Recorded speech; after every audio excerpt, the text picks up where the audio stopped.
Good morning. I'm Wade Fox. I am your host for this session of Second Opinion. We have a very interesting guest today. We have Mr. Rick Green. Rick is a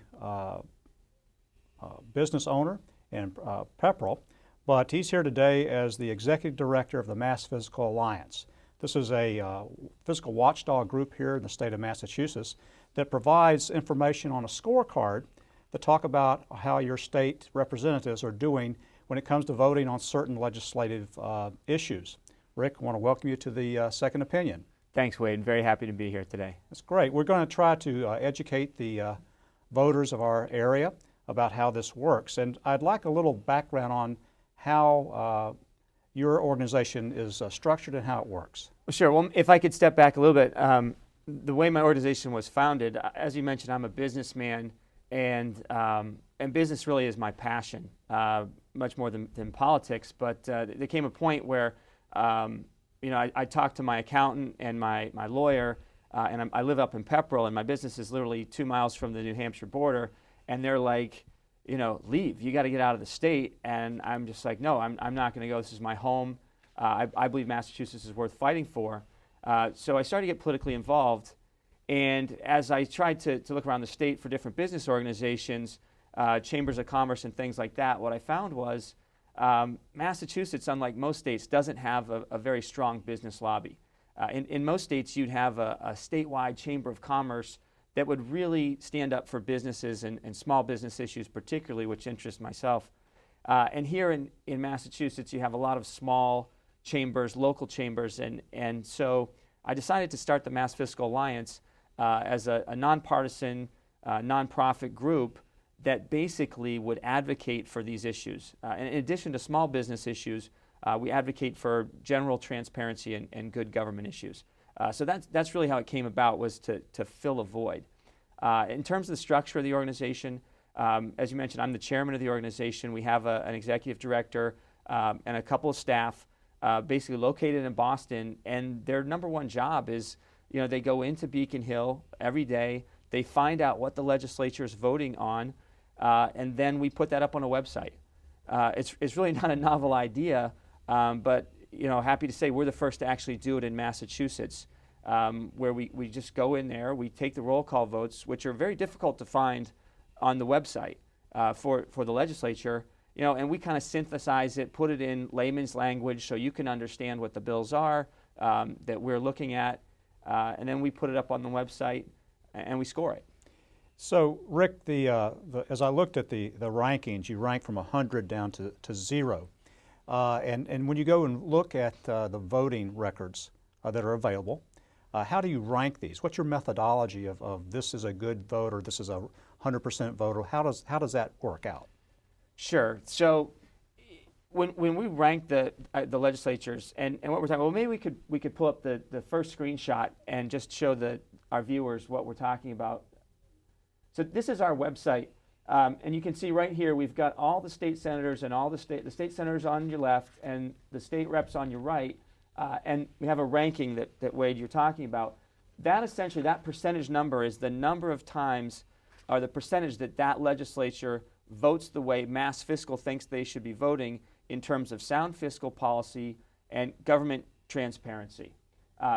If you look, if we actually go back for 1 second, in there you can type your zip code and you hit the search. Then we go to the second graphic, if we could. So you can actually go on the website, you search, you type in your zip code, and then you can pull up. So we typed in the zip code for Westford, where we are this morning, and you can see, okay, here's our two folks, your state rep James Arciero and Eileen Donahue, your state senator. Okay, that's good. So the question I wanted to ask is, as you rank this percentage, sure. I assume 100% is good and 0% is bad? That's right. So 100% on our scorecard basically means that you voted every time we scored a bill, you voted the way Mass Fiscal thought was the right way for small businesses, taxpayers, and open and transparent government. Okay. Well, as the average person that would go to this website and they look and see something, how would you expect a voter to use this kind of ranking? I mean, I know that in national things, whether you're a liberal or a conservative or whatever you are, there's all sorts of rankings that it's a political, shall we say, peg point for everybody. But when it comes to financial aspects, a lot of times the voters don't really understand what the vote is. Sometimes you're for it before you're against it, and then you end up voting the opposite of what people think. So how would voters use this percentage that they see on your Mass scorecard? Well, I think the first thing that's important to say here is, the scorecard is as objective as we can make it. You hear a lot of things every 2 years. Folks are running for office. They'll get up and they'll say, "Oh, I'm for small business," or "I'm going to hold the line on taxes." And a lot of these folks, they go down to Beacon Hill, and they're from Westford or Pepperell, where I live, but then they vote like they live in Cambridge or Boston. And what we try to do is we try and sort through all that. We put the actual bills that we score online in layman's terms, so you can actually go in and read what we're scoring, and then you can see how folks actually vote. So it's not about what they say. It's we try and cut through the fog and say, here's the voting record. This is how they actually voted. And you bring up liberal, conservative, and where someone stands. The great thing about our scorecard is obviously the percentages are based on our views on the issues. But with our scorecard, you can go and you can see the votes. You may view a vote differently than Mass Fiscal does. You may take the opposite side of an issue. We put the issue up there. You may say, "Oh, I want someone to be on the opposite side of this." You can still go in, look at your legislator, even though they didn't vote the way Mass Fiscal did. If you disagree with us, you can go and you can see that too. So the score can really be used by anyone, not necessarily someone who agrees with us or doesn't agree with us. Okay. Then if you were looking at this, do you rank within a party, or does it matter whether you're Republican, Democrat in this scorecard or independent? You just rank it as they voted. Yeah, this is completely nonpartisan.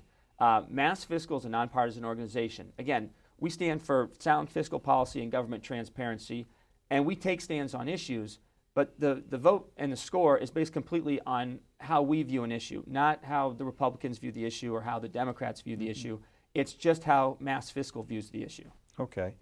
Well, I guess the key question I was asking is the fact that, for example, we have some bills that have come up, and there's a whole series of amendments that are attached to it. And when you look at some of the, shall we say, the mass media that comes out, and they do the scorecards, they say this person was for an amendment, but yet he voted against the bill.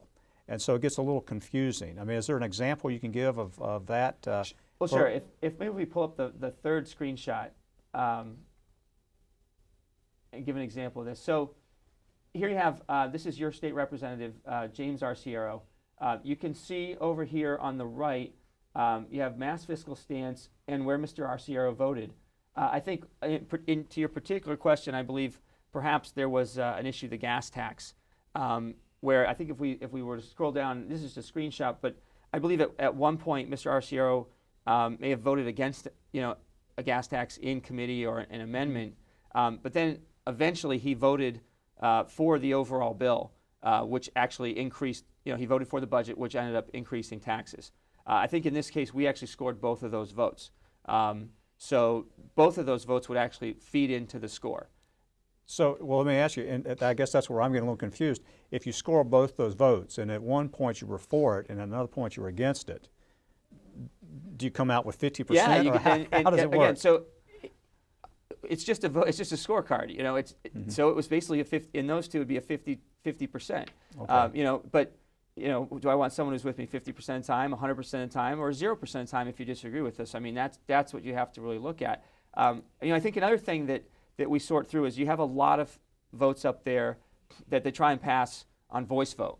So no one understands, where someone voted. The fact of the matter is the limitation on our scorecard really is roll call votes. I can only score a roll call vote where the folks actually had to, pull the lever and say what they stood for. Well, let me just stop you there a second, and maybe you can explain the different ways that they vote, roll call versus voice vote, or how does that work in the House in particular? So in the House, basically, I believe you need 10% of the body to say to force a roll call vote. So the person up there can say, we're looking for a vote. we have the ayes and the nays. The ayes have it on a voice vote. But then if you have a certain number of folks, generally I think 10%, say, no, we want to get a roll call vote, and then they'll have a roll call vote. And then that's when it actually gets recorded. So if you have I guess that's where I'm going. If you have a roll call vote, you know where everybody stands. Correct. If you have a voice vote, it sounds like the ayes have it and we move on, okay? Correct. Now to force that absolute having to take a stand, you got to have at least 10% of the body say we want that. That's okay? correct. And the state of Massachusetts, is that a rare occurrence? Or, if they really want to drive something through and not have it, you have to have a certain number of, shall we say, particularly in this state, enough Republicans to say, wait a minute, we want to have everybody on record. Is that kind of what you're saying? Yeah, absolutely. And I think we're at a point now where we're generally, I think there's about 20% Republicans in the legislature, so they can force a roll call vote when they want to. But there's other shenanigans that go on. We have what's called formal session and informal session. An informal session is running all the time, and a lot of times they'll try and bring bills in there really quick. There's very few people in the chamber, and they'll bring it up for a vote, and there'll be a voice vote. And what we'd like to see, there's a lot of reforms out there. One of the ones we'd like to see, obviously, is these bills shouldn't be coming up in informal session. Mm-hmm. Another one is, which we score on our scorecard, is subcommittee votes. Currently, subcommittee votes aren't online at all. Mm-hmm. So, we're talking about votes on the floor for the full legislature, but a lot of these bills get worked on in committee, and that's where the bill actually gets changed and updated, and mm-hmm. amendments get brought in, and things like that. And this is a place where a lot of the groups out there, conservative, liberal, what have you, agree with Mass Fiscal. They want to know how the legislatures are voting in committee. And right now, that information is not available at all, roll call vote or anything. So is your percentage here taking that into account, or is that a separate scorecard? Well, you can't score that because that information is not available. Okay. So all we have are roll call votes taken on the floor for final bills or amendments that are brought when it's in the open session of the legislature. Okay. I want to make sure I understand something about the calling for a roll call vote, because that's really the basis of having the scorecard, really. You've got to have it.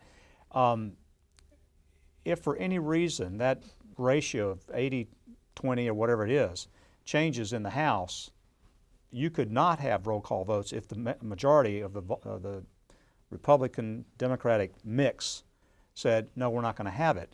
It just kind of goes by the board. So if a one-party system, which we are close to having here in the state, said, well, we're just going to kind of do this all on a voice vote, they could do it. They don't really have to be forced.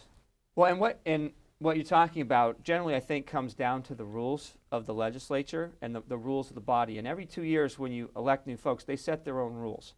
And they can set the rules before different debates.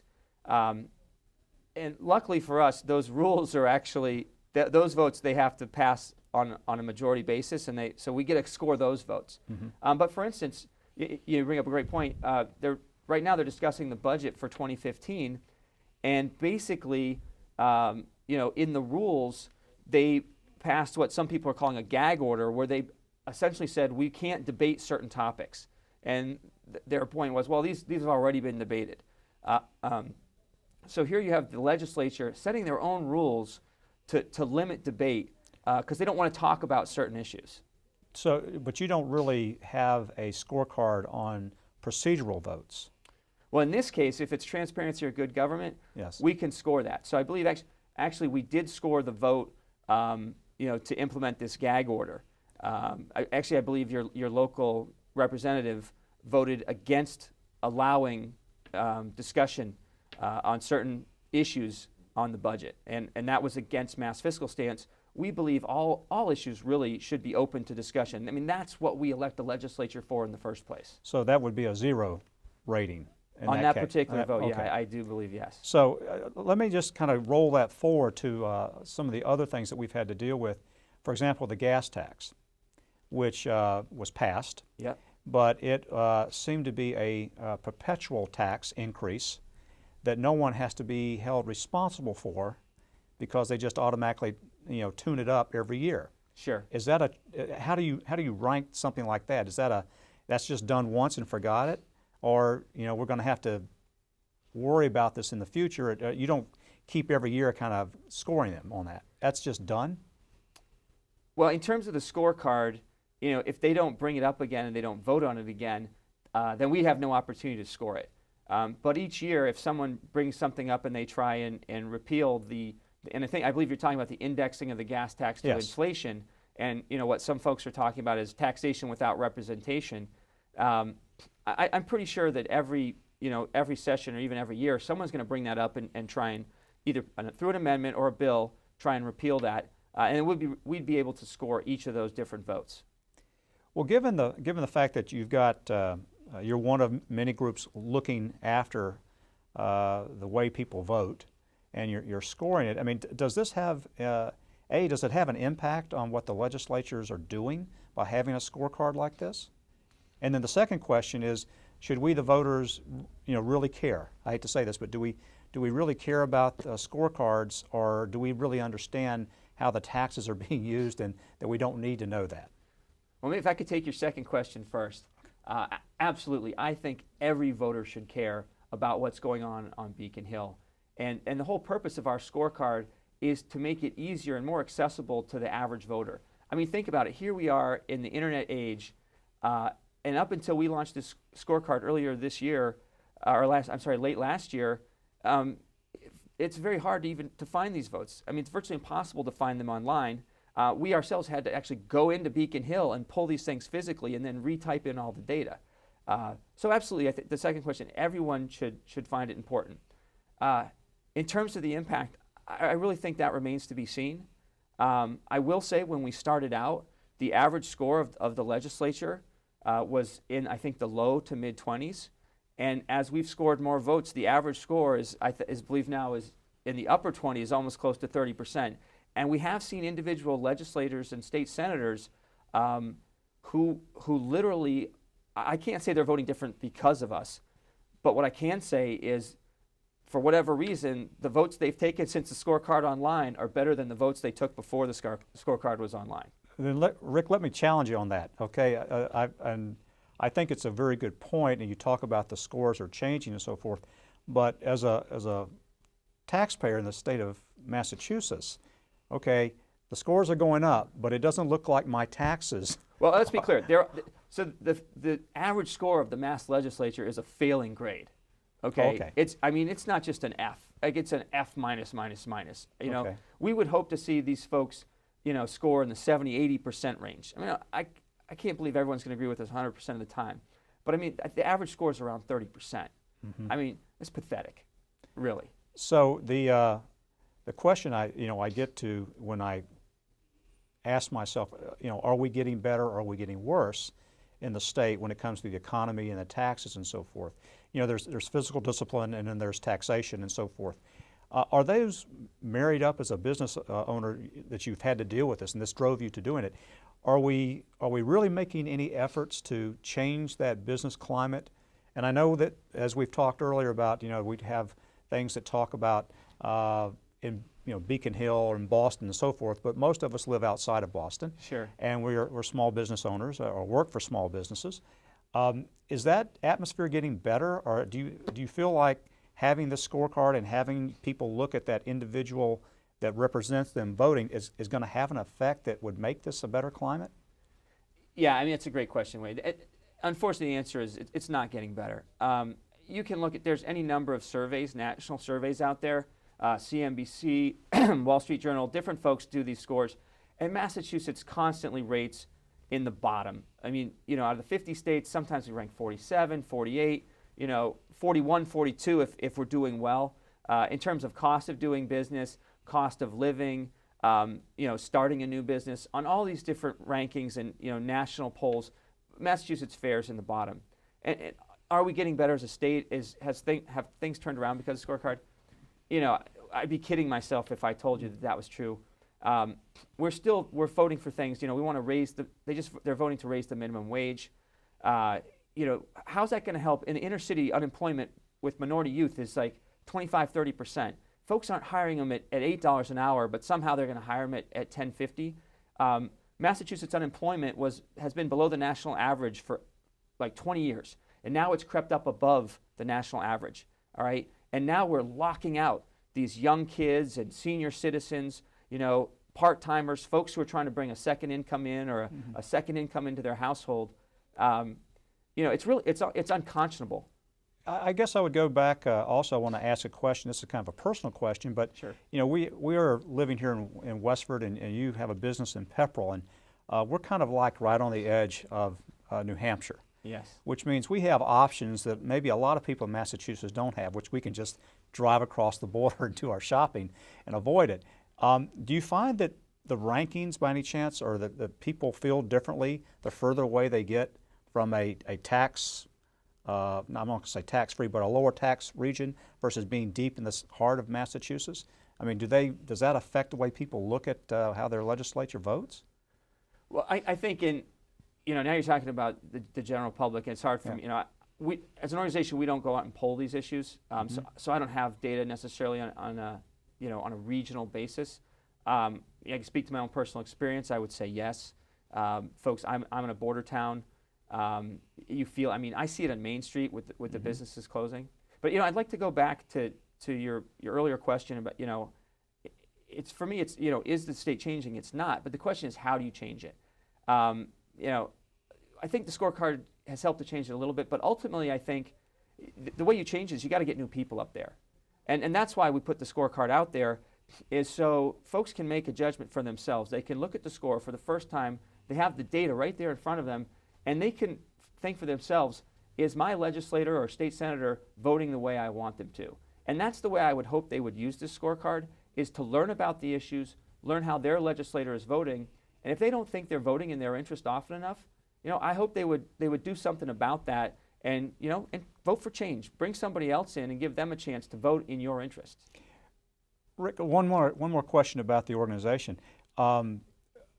Is there other organizations like this in the state doing the same thing? Are there a series of rankings that you can go look at?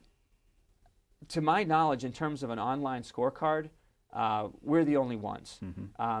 As far as kind of fiscal watchdog groups, there are some other groups. NFIB does a great job for small businesses. Of course, Citizens for Limited Taxation has been around for a while. But I would say I really feel like we're on the cutting edge in terms of really bringing all these votes out there. Some folks focus maybe more on one specific issue.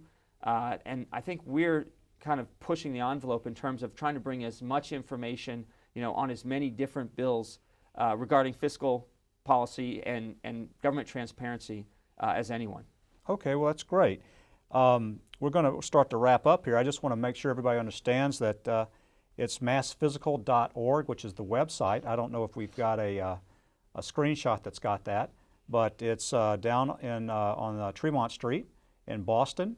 It's MASSFISCAL, scorecard.org.